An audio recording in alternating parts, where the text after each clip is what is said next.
अस्सलाम वालेकुम। मेरा नाम डॉक्टर आदिल महमूद रांझा है और मैं शोबा तिब एक से वाबस्ता हूँ और पिछले 20 साल से शोबा तिब में ही अपनी खिदमात एज़ मेडिकल स्पेशलिस्ट सरंजाम दे रहा हूँ।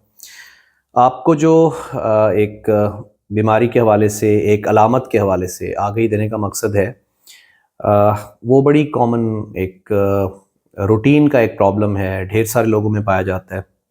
यानी एक अमूमी मसला है जो हम रोज़मर्रा में देखते हैं, हर घर में तकरीबन देखते हैं और तकरीबन हर शख्स ज़िंदगी में कभी ना कभी इससे मुतासिर होता है और इसे हम खांसी के नाम से जानते हैं।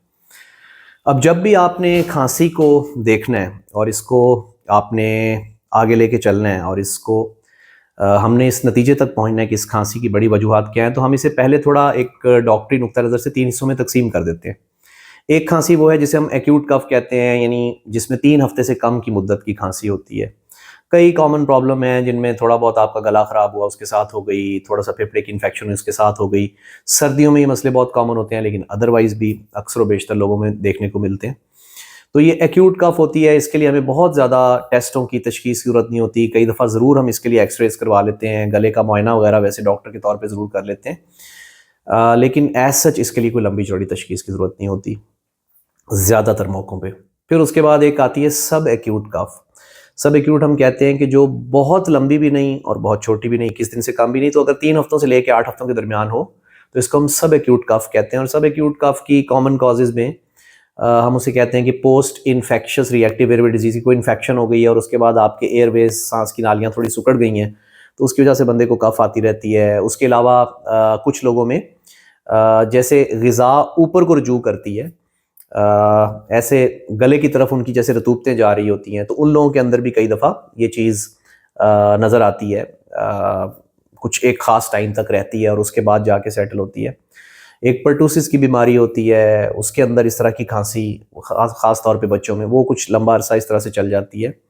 और बाकी ये जो सीओपीडी, अस्थमा, यानी इन्हें हम कहते हैं ऐसी बीमारियां जिनमें निज़ाम तनफ़ुस की बीमारियां और लंबा अरसा चलने वाली बीमारियां, कई दफ़ा उनमें एक कोई छोटी सी इन्फेक्शन होती है तो थोड़ा सा खांसी उनकी लंबी चल जाती है और कभी कभी वो महीना 1.5 महीना रह जाती है।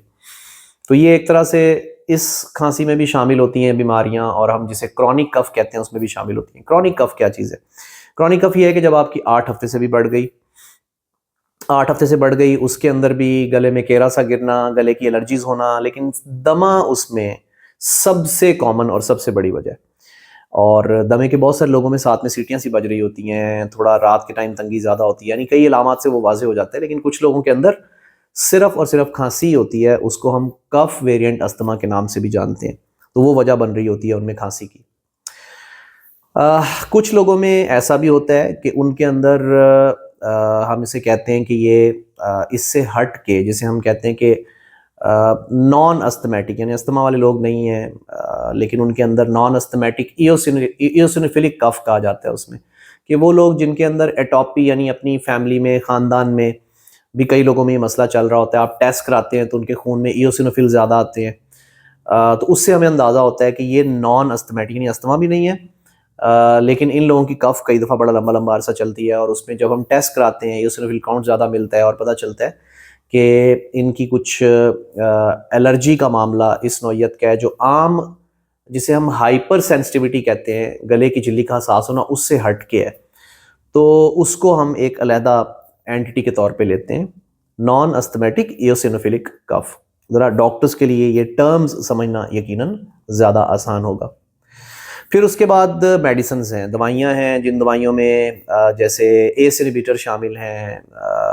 एक दवाई होती है जिसमें पेरिंडोप्रिल, लाइसिनोप्रिल, एक साल्ट होता है और एक चीज़ होती है हमारे जिस्म में जिसे ब्रैडिकाइनिन कहते हैं, तो वो उस सब्सटेंस, उस चीज़ को जाके ज़रा डिस्टर्ब करती है। तो जब ये लोग लेते हैं तो कई दफ़ा उनको लंबा लंबा अरसा खांसी रहती है।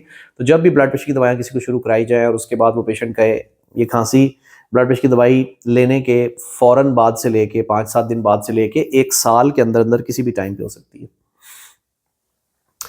और फिर एक ऐसी खांसी भी होती है जिसे हम कहते हैं क्रॉनिक रिफ्रैक्टरी कफ या क्रॉनिक इडियोपैथिक भी। कई दफ़ा बावजूद हम सारी चीज़ें तलाश करते हैं, हमें उसकी वजह नहीं मिलती।